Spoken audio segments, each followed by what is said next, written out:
Hallo und herzlich willkommen zu Teil 2 von unseren Learn How to Fly Serie. Ihr habt ja letztes Mal schon eine tolle Hausaufgabe gekriegt mit den Froschhüpfern. Ne? Ihr erinnert euch, die 3-Sekunden-Hüpfer. Worum es jetzt heute geht, ist die Aufgabe, das erste Mal einen kompletten Akku durchzuschweben.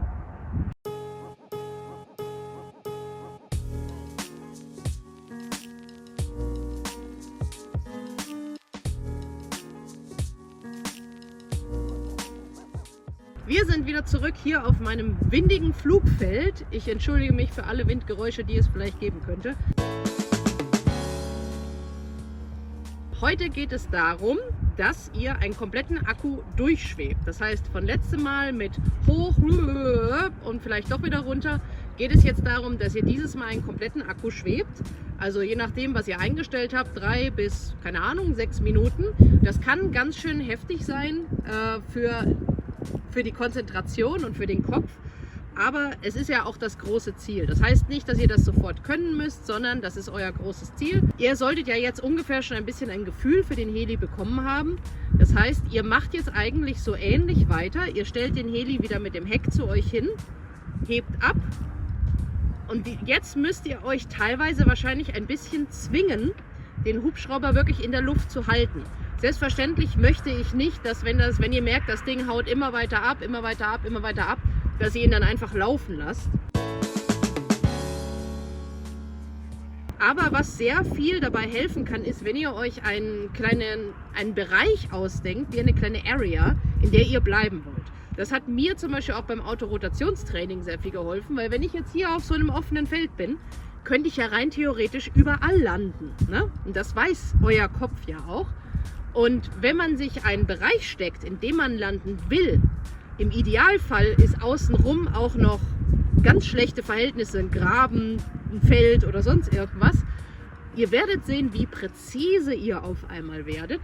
Aber nichts für ungut. Ich empfehle euch jetzt nicht, zwischen 2 Autobahnen fliegen zu gehen, sondern ihr denkt euch einfach euren Bereich, in dem ihr bleiben wollt. Das können 5 mal 5 Meter sein. Lasst euch ein bisschen Platz, macht nicht zu viel auf einmal.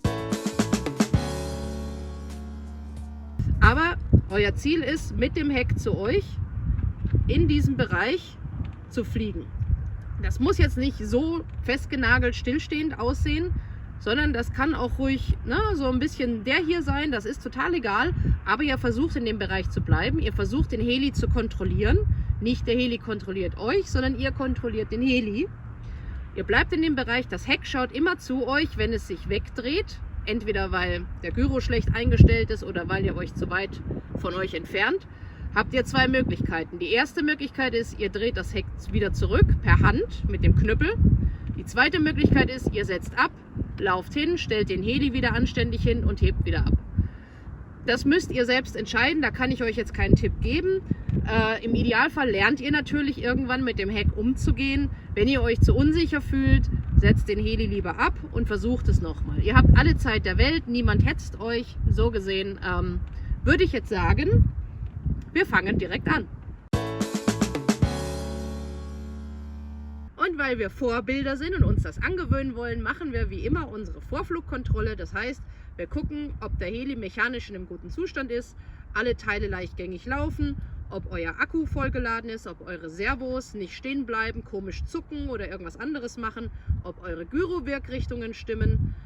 Dann guckt ihr im Sender nach, ob ihr die Autorotation eingeschaltet habt, Failsafe programmiert ist und ob ihr das richtige Modell ausgewählt habt.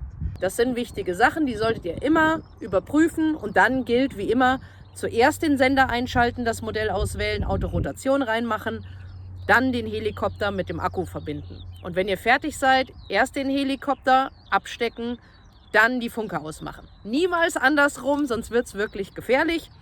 Ich sage es euch nur, das ist die ganze Vorflugkontrolle. Gewöhnt sie euch an, verhaltet euch wie ein Profi und nicht schnell, schnell, schnell. Die 10 Sekunden hat jeder von uns und sie können euch wirklich manche Crashes und auch manche Wunden sparen.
So, ich hoffe, eure Schwebeversuche haben halbwegs funktioniert. Falls ihr es schon geschafft habt, den ersten kompletten Akku komplett durchzuschweben, dann herzlichen Glückwunsch. Das ist schon mal der erste wichtige Step auf eurer Heli-Karriereleiter. Glaubt mir, es scheitern so viele Menschen daran, dass sie nicht die Geduld haben, das Schweben anständig zu lernen.